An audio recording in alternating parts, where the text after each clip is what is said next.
Re majör akord. Re majörde 3 san nota var. Re, fa diyez, la.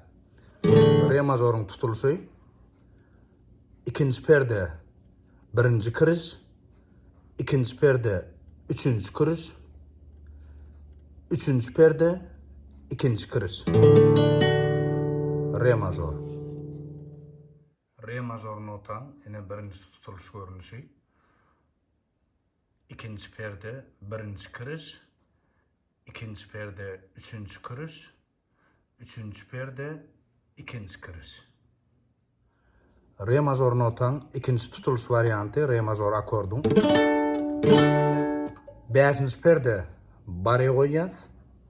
7. perdedenim ikinci, üçüncü, dördüncü kırışlar alyaz. Yine bay re majör ikinci varyant. Re majör notan ikinci tutuluş görünüşü. 5. perdeden bare koyaz. 7. perdedenim ikinci, üçüncü, dördüncü kırışı demine vasyaz. Re majör üçüncü varyant. 10. perdeden bare koyaz. 11. perdeden üçüncü kırış.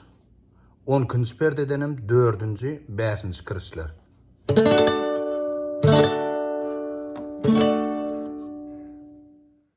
Re majör akordun üçüncü tutuluş görünüşü. Bare bilen 10. perdeden bare koyaz. 11. perde üçüncü kırışı vasyaz. 12. perdedenim dördüncü, beşinci kırışları vasyaz.